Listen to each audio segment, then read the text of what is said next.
Welcome everyone, this is Tarun Alawat. Welcome to one more lecture of Tarun Alawat Chemistry. And today we are going to study chapter number 3 of class 12, that is electrochemistry. Right. तो let's start. और electrochemistry में जो हमारा सबसे पहला topic है वो है हमारा electrochemical cell and electrolytic cell.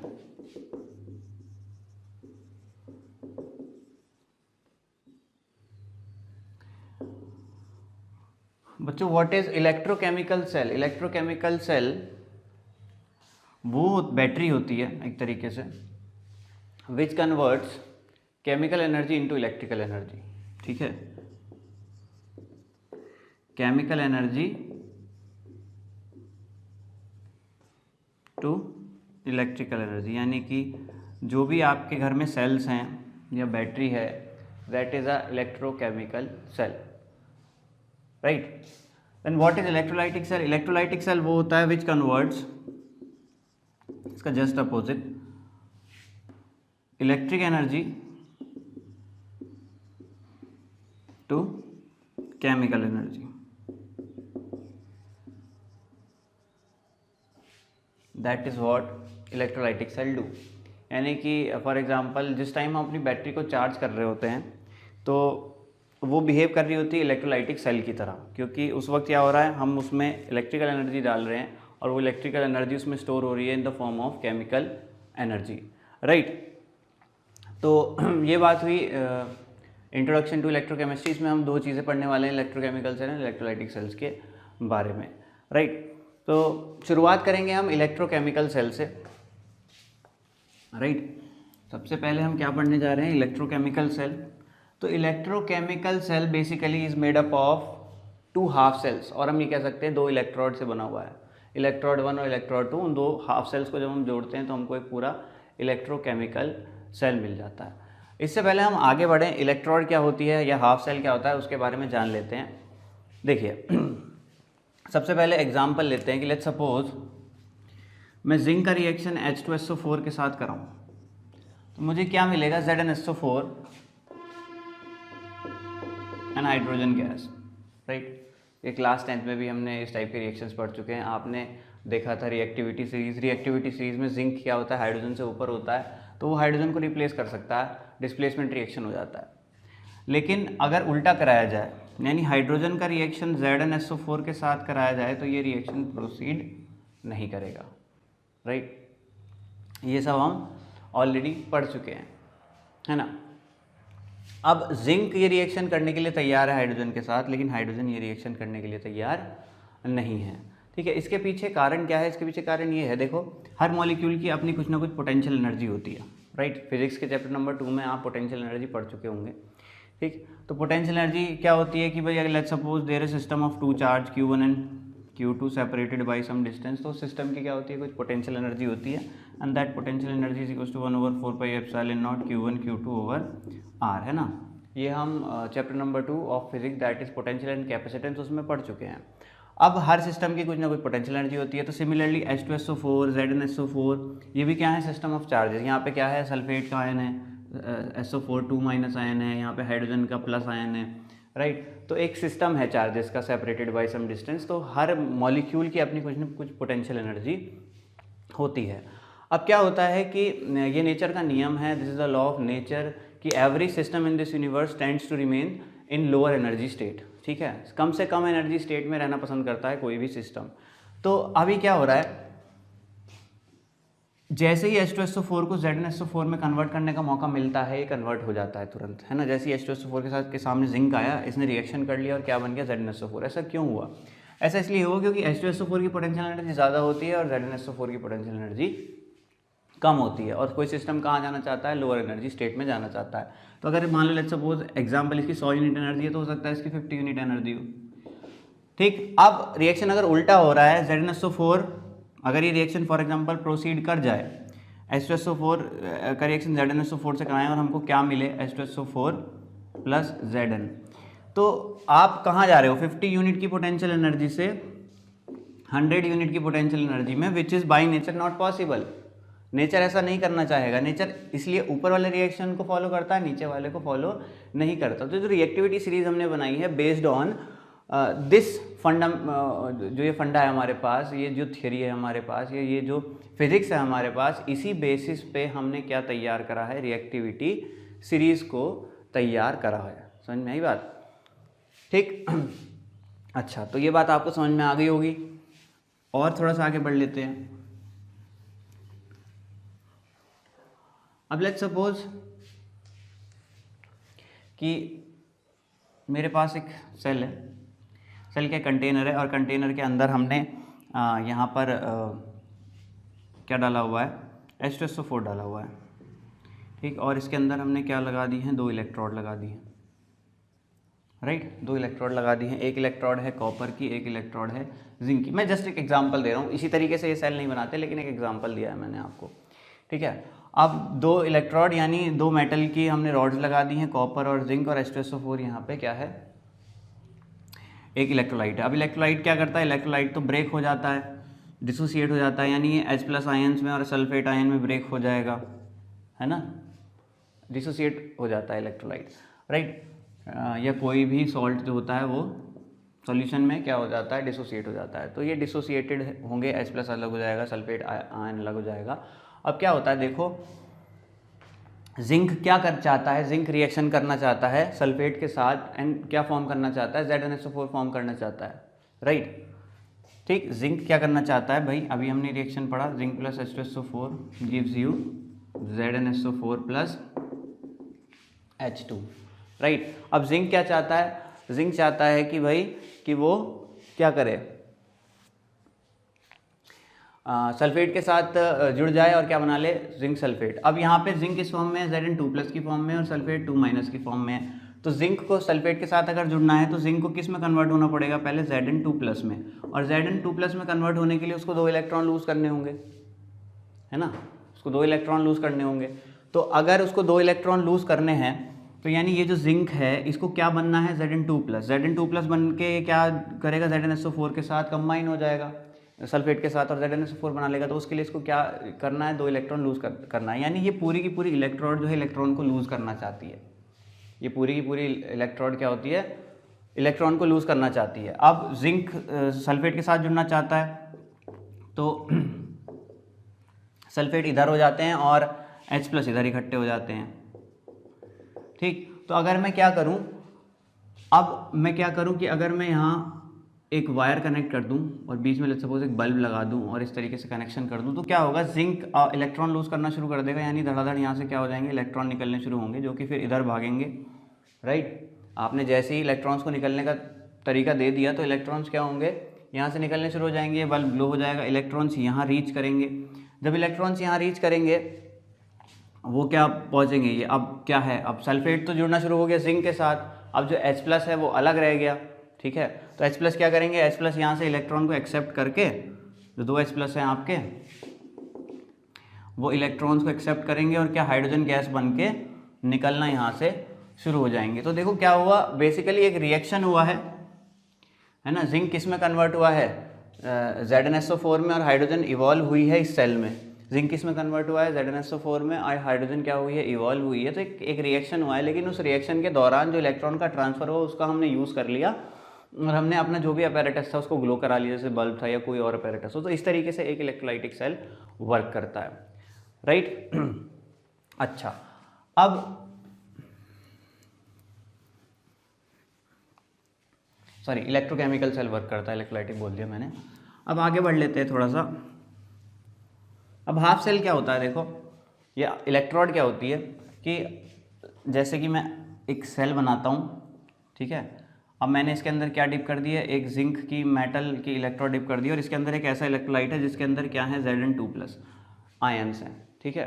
तो इस चीज़ को हम क्या बोलते हैं, इस चीज़ को हम बोलते हैं इलेक्ट्रोड या हाफ सेल, राइट। सिमिलरली ये जिंक इलेक्ट्रोड हो गई। सिमिलरली अगर आप ऐसे ही कोई इलेक्ट्रोलाइट है जिसमें Cu2+ आयन है और उसके अंदर कॉपर की रॉड को डिप कर दे, ठीक है, तो इसको हम बोलेंगे कॉपर इलेक्ट्रोड या copper half cell, right. Copper की इलेक्ट्रोड है। इसी तरीके से दुनिया भर की इलेक्ट्रोड्स हम बना सकते हैं। अब इन इलेक्ट्रोड्स को हम आपस में कंबाइन कर लेते हैं एक सेल बनाने के लिए, और हो सकता है किसी एक तरफ से दूसरी तरफ इलेक्ट्रॉन फ्लो कर जाएं और उस फ्लो को हम यूज़ कर लें और एक क्या बन जाता है कि इलेक्ट्रोकेमिकल सेल तैयार हो जाता है हमारे पास। तो लेट्स सपोज ये Ag प्लस आयन है, इसमें जो भी इलेक्ट्रोलाइट है उसके अंदर क्या प्रेजेंट है, Ag प्लस आयन है, और यहाँ पे इसमें हमने क्या डिप कर रखी है, Ag की एक मेटालिक रॉड, तो ये हो गई तुम्हारी सिल्वर इलेक्ट्रोड, राइट। तो इस तरीके से हम इसको हाफ सेल भी बोल सकते हैं या इलेक्ट्रोड भी बोल सकते हैं, और दो इलेक्ट्रोड्स को जोड़ के क्या तैयार हो जाता है, इलेक्ट्रोकेमिकल सेल, राइट। अच्छा, आगे बढ़ लेते हैं, आगे बढ़ लेते हैं। अब देखो क्या होता है, पोटेंशियल क्या होती है, इलेक्ट्रोड पोटेंशियल। एक टर्म और होती है हमारे पास जिसको हम बोलते हैं इलेक्ट्रोड पोटेंशियल।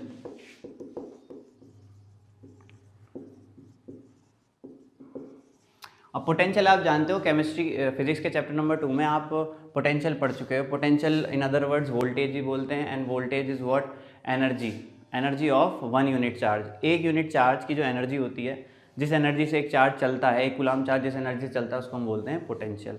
अब आप जानते हो अभी मैंने सेल बनाया था, तो सेल में क्या हो रहा था, इलेक्ट्रॉन चल रहे थे, electrons were moving out of the electrode, है ना, कॉपर की इलेक्ट्रोड से निकल के आ रहे थे इलेक्ट्रॉन, तो उनके पास कुछ एनर्जी होगी, राइट। उस एनर्जी को ही हम क्या बोलते हैं, पोटेंशियल बोलते हैं। यानी एक कूलम चार्ज वहाँ से कितनी एनर्जी से चलता है उसको क्या बोलते हैं, इलेक्ट्रोड पोटेंशियल।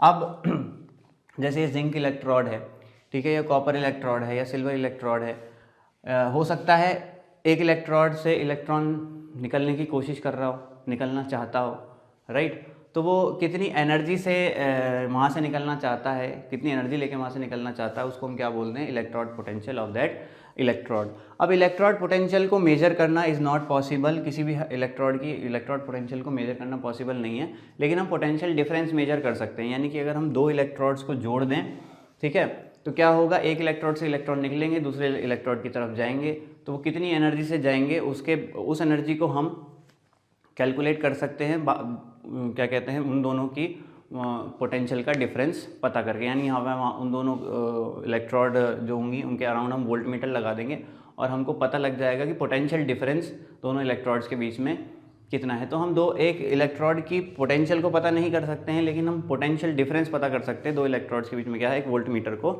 कनेक्ट करके, है ना। तो अब लेट्स सपोज ऐसा मान लें, जैसे जिंक और कॉपर की बात करें, हो सकता है जिंक इलेक्ट्रोड की इलेक्ट्रोड पोटेंशियल ज़्यादा है, जैसे कि फॉर एग्जांपल मैं मान लेता हूँ इसकी 100 यूनिट पोटेंशियल है ना, जिंक की, और इसकी मैं मान लेता हूँ कॉपर की हम मान लेते हैं 20 यूनिट पोटेंशियल है। तो मैं एग्जांपल दे रहा हूँ, हमको पता नहीं लगेगा कि इसकी पोटेंशियल क्या है, लेकिन जब अब पोटेंशियल का मतलब क्या है, यहाँ से एक कूलम चार्ज 100 जूल की एनर्जी से निकलना चाह रहा है, यहाँ से एक कूलम चार्ज 20 यूनिट की एनर्जी से निकलना चाह रहा है, लेकिन जब आप दोनों सेल को कनेक्ट करेंगे तो हमको क्या दिखाई देगा, चार्ज इधर से निकलेगा, क्योंकि इधर ज़्यादा एनर्जी, और कितनी एनर्जी से निकलेगा, 80 की एनर्जी से निकलेगा, क्योंकि इधर वाला जो इलेक्ट्रॉन है वो 20 यूनिट की एनर्जी से निकलने की कोशिश करेगा, यानी वो रिपेल करेगा आने वाले चार्ज को। तो कुल मिला के 80 यूनिट की एनर्जी से एक इलेक्ट्रॉन यहाँ से चलेगा, जिसको हम यही बोल सकते हैं इन दोनों के बीच का पोटेंशियल डिफरेंस है ये 80 यूनिट, राइट। तो अगर समझ में आता है तो ठीक है, लेकिन एक बेसिक आइडिया आपको हो गया होगा अभी तक कि किस तरीके से एक इलेक्ट्रोकेमिकल सेल वर्क करता है, राइट।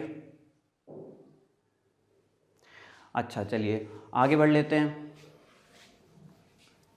अब हमने क्या किया, हमने एक तरीका निकाला, क्योंकि हम एक इलेक्ट्रोड की पोटेंशियल नहीं मेजर कर सकते, तो पोटेंशियल डिफरेंस मेजर कर सकते हैं, तो हमने क्या किया, हर जितनी भी इलेक्ट्रोड्स थी सब इलेक्ट्रोड्स का पोटेंशियल डिफरेंस एक स्पेसिफिक इलेक्ट्रोड के साथ मेजर कर लिया, सभी का, ठीक है, एक स्पेसिफिक इलेक्ट्रोड के साथ मेजर कर लिया, और उसी को ही हमने सबका इलेक्ट्रोड पोटेंशियल बोल दिया, और जिसके साथ हमने मेजर किया उसका पोटेंशियल हमने मान लिया 0, ठीक है। तो एक होता है SHE, एक इलेक्ट्रोड होती है SHE, जिसको बोलते हैं हम स्टैंडर्ड हाइड्रोजन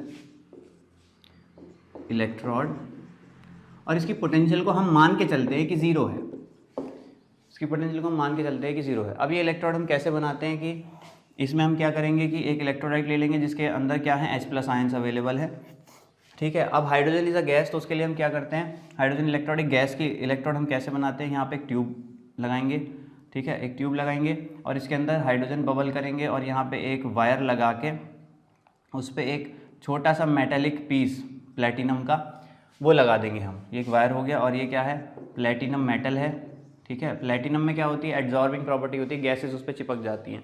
तो जब हाइड्रोजन को यहाँ से बबल करते हैं अंदर तो हाइड्रोजन गैस इस पर चिपक जाती है और हमको क्या मिल जाती है, एक हाइड्रोजन इलेक्ट्रोड मिल जाती है, राइट।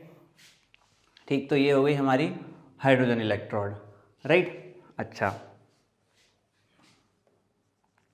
ये हो गई हमारी हाइड्रोजन इलेक्ट्रोड। ठीक, अब ये स्टैंडर्ड हाइड्रोजन इलेक्ट्रोड इसको कब बोलेंगे कि भाई जब आपके पास जो हाइड्रोजन है, जो यहाँ पे आपका इलेक्ट्रोलाइट है, उसकी मोलैरिटी कितनी हो, 1 मोल, यानी कंसंट्रेशन कितनी हो, 1 मोल, और स्टैंडर्ड कंडीशंस में रखा हुआ हो, यानी स्टैंडर्ड प्रेशर हो और स्टैंडर्ड टेम्परेचर हो। ठीक है, तो उस वक्त इसकी जो उस वक्त इस इलेक्ट्रोड को क्या बोला जाएगा, स्टैंडर्ड हाइड्रोजन इलेक्ट्रोड। इसकी पोटेंशियल को हम क्या मान के चलते हैं, 0 मान के चलते हैं। अब हमने क्या किया, जितनी भी इलेक्ट्रोड्स है हमारे पास सबको इसके साथ कनेक्ट कर लिया और जो जो पोटेंशियल डिफरेंस आया सब इलेक्ट्रोड्स का, हर इलेक्ट्रोड का, जैसे कि फॉर एग्जांपल मैं जिंक की इलेक्ट्रोड इसके साथ कनेक्ट कर दूं, राइट, जिंक की इलेक्ट्रोड इसके साथ कनेक्ट कर दूं और जो भी उसके बाद होगा, यानी इलेक्ट्रॉन या तो इधर से इधर जाएगा, उधर से इधर आएगा, कितनी एनर्जी से आएगा, यानी कितना पोटेंशियल डिफरेंस, उस पोटेंशियल डिफरेंस को हमने मेजर कर लिया और उस पोटेंशियल डिफरेंस को मेजर करके हमने क्या बोला कि वही पोटेंशियल डिफरेंस क्या है, इस इलेक्ट्रोड का पोटेंशियल। यानी इस तरीके से हमने जितने भी सेल्स थे सबकी क्या निकाल ली, इलेक्ट्रोड पोटेंशियल निकाल ली और उसकी एक बड़ी सी टेबल हमने बनाई, राइट, ओके। तो ये हो गया हमारा स्टैंडर्ड हाइड्रोजन इलेक्ट्रोड। देखते हैं स्टैंडर्ड हाइड्रोजन इलेक्ट्रोड में और कुछ तो नहीं बचा है, मैंने कुछ छोड़ा तो नहीं है।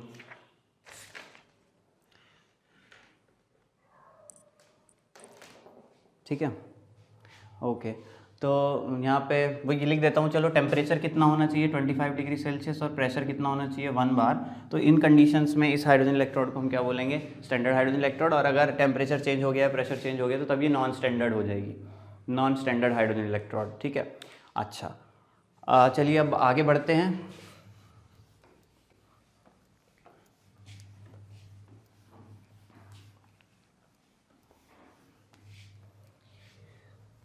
आगे बढ़ लेते हैं थोड़ा सा।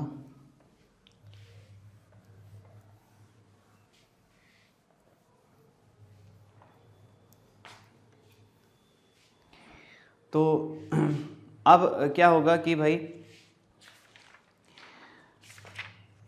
अब हमने क्या किया, इस तरीके से दुनिया भर के सेल्स कनेक्ट किए और एक क्या बनाई, सबकी इलेक्ट्रोड पोटेंशियल एक हमने बना दी, एक टेबल बनाई जिसको हम बोलते हैं इलेक्ट्रोकेमिकल सीरीज़। इसको क्या बोलते हैं, इलेक्ट्रोकेमिकल सीरीज़। आपकी जो भी बुक आपके पास है उसमें इलेक्ट्रोकेमिकल सीरीज़ दे ही रखी होगी, राइट।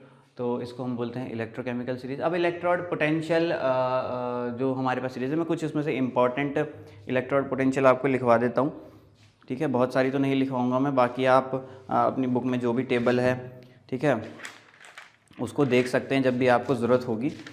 ठीक है, लेकिन मैं कुछ इलेक्ट्रोड पोटेंशियल आपको लिखवा देता हूँ, जैसे कि फॉर एग्जांपल। अच्छा, इलेक्ट्रोकेमिकल सीरीज़ में आगे बढ़ने से पहले एक चीज़ पढ़ लेते हैं जिसको बोलते हैं representation of a cell, right. या चलो representation of cell next lecture में ही पढ़ेंगे। ठीक है, फिलहाल लेक्चर हो गया है हमारा, कितना बड़ा हो गया है। ठीक है, नेक्स्ट लेक्चर में ही अब हम electrochemical series and representation of a cell के बारे में बात करेंगे। तब तक के लिए टेक केयर, और कोई भी डाउट हो तो कमेंट सेक्शन में कमेंट करके बताओ, राइट।